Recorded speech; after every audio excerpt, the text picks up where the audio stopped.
Más sin embargo, Equipo Maíz ha logrado que sea uno de los libros más distribuidos, más leídos.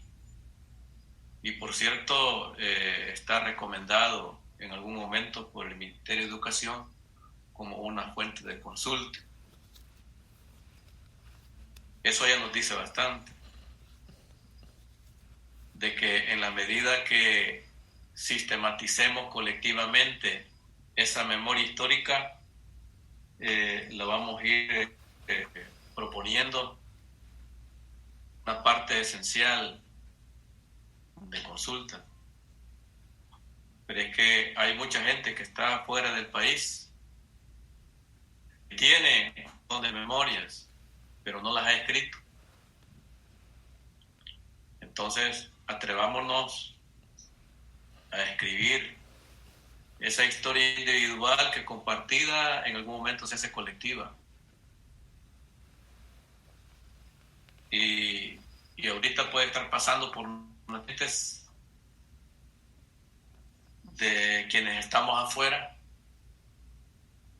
y vemos nuestro rancho, vemos nuestro pueblo, vemos el rostro de nuestros papás, de nuestras mamás, de nuestros hermanos, que están ahí, Y como familia tenemos una historia familiar, pero también esa historia familiar es una historia de pueblo. Y yo sé que allá afuera hay muchas hijas e hijos de excombatientes. Y algunos que fueron secuestrados por el ejército y fueron dados en adopción y están en Francia, en Italia, en Estados Unidos. Y esos hijos necesitan rememorar, necesitan reencontrarse con sus raíces. Y en nuestro país se fundó una ONG que investigó el paradero de muchos de estos niños y que han logrado reencontrarse con sus familias. John Cortina, el sacerdote jesuita de grata recordación, fue uno de los que impulsó este esfuerzo. Y dignificó a muchas familias. Pues esa es la memoria histórica, es el reencuentro con nuestras raíces, con nuestra sangre. El asunto es cuando esa sangre de alguien se vuelve parte de un esfuerzo colectivo. Ir a la conmemoración del Zumpul, ir a la conmemoración del Mozote, a la masacre de Tehuicho en Tacachico, o allá en Mogotes, en Tacachico. Eso hay gente que no lo quisiera revivir. Y hay gente que siente un rechazo. Pero lo que pasa es que la gente, en el sentido popular, se enconcha en su pensamiento. Pero porque tiene miedo de sacar lo que le hace sufrir.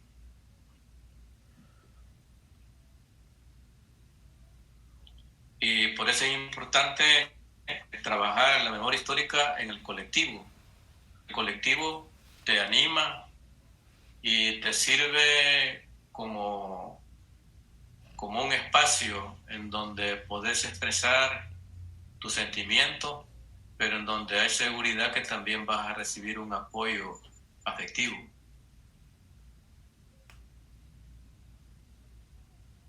Y pasar por ese apoyo afectivo para alguien que ha perdido a su familia es fundamental. Pero también es fundamental el que se reconozca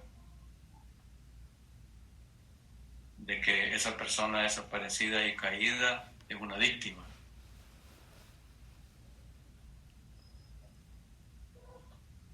Y cuando se le dice a la familia, aquí están sus fotos, y quiere que hagamos una conmemoración, que nos juntemos en la comunidad. Hay gente muy sincera que 40 años después te expresan, es que mire, yo tengo miedo, yo prefiero guardar mis fotos y tenerlas y que mis hijos sepan quiénes fueron sus tíos, quiénes fueron sus tías, porque ellos no los conocen, pero conmemorar no, porque los asesinos están vivos y viven aquí cerca.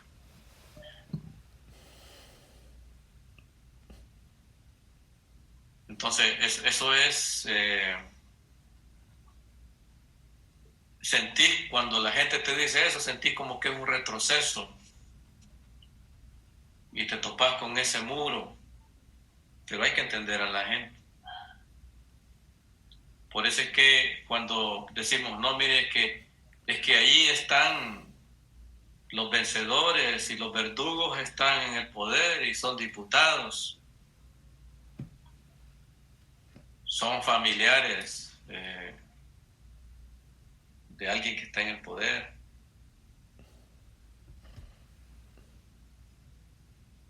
La gente te dice, es que yo tengo miedo, y hay que entender esa parte. Pero después de los acuerdos de paz, o sea, en El Salvador, vos vas al pueblo y te encontrás y te ves cara a cara con quien te persiguió, con quien te anduvo en la lista. Y lo ves, platicás con él y hasta te saluda. ¿Y qué se siente? Coraje, impotencia, odio.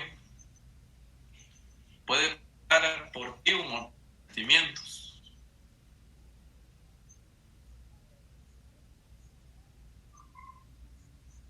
Y ahí está una situación muy verídica, cuando de repente dice, bueno, así que él sigue tan jodido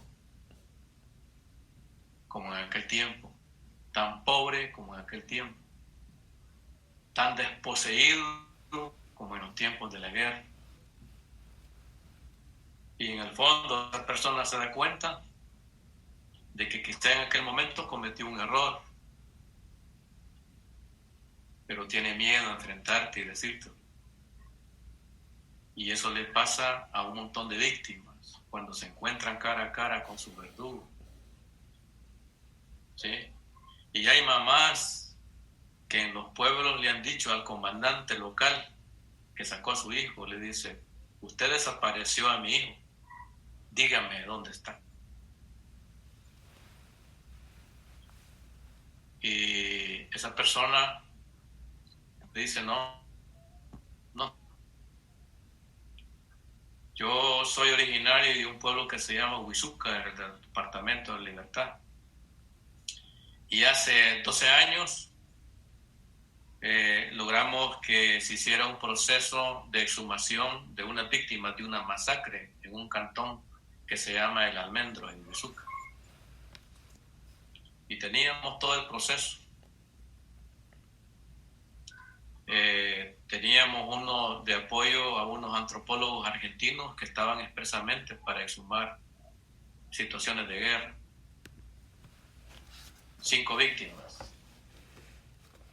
Y nos unimos con el comité en el pueblo y muy contentos y contentos para exhumar los cuerpos.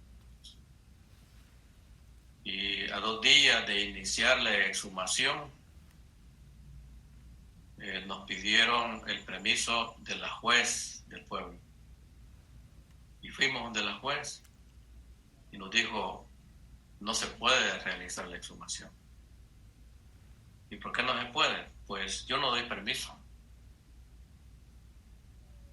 Entonces te topas con la ley, te topas con un proceso que no es posible realizarlo porque hay un juez que se opone. ¿Y por qué se opone?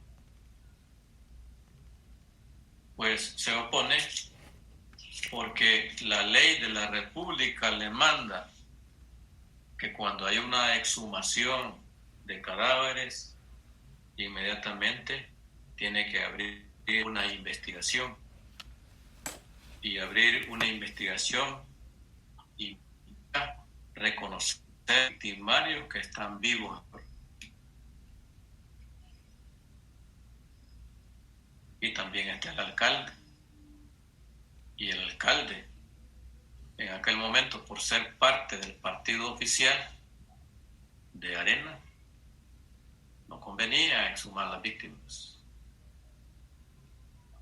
Y el juez, el sistema judicial tiene ese poder. Y te cierra las vías, te cierra el camino. Y entonces no pudimos exhumar a las víctimas. Entonces se te cae el proceso.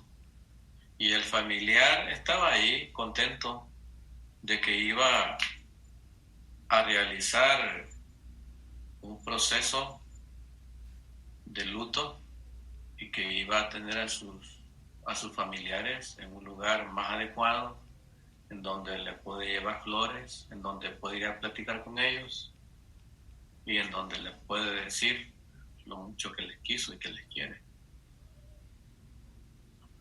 Entonces se detiene el proceso.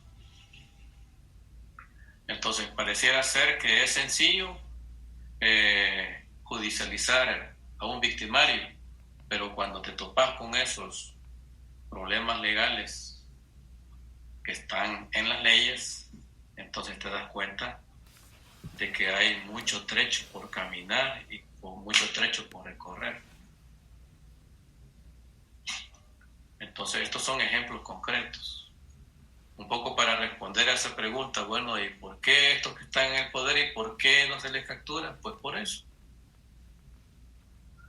Porque hay leyes y hay un proceso de justicia que ampara la impunidad. Y lograr derrotar la impunidad no es un proceso de un grupito de personas, sino que es un proceso de pueblo. ¿Sí? Es un proceso de la toma de conciencia de que necesitamos gente que vaya al poder y que tenga sabor a pueblo, que sepa reivindicar al pueblo. Y ya tuvimos la experiencia de 2 gobiernos de izquierda en el poder. Y cuando se está en el poder te das cuenta de que no es tan fácil. No es como picar la verdura, hacer la sopa y tomarte y degustar la sopa. Cuando llegas al poder te das cuenta de que hay situaciones que no podés trastocar.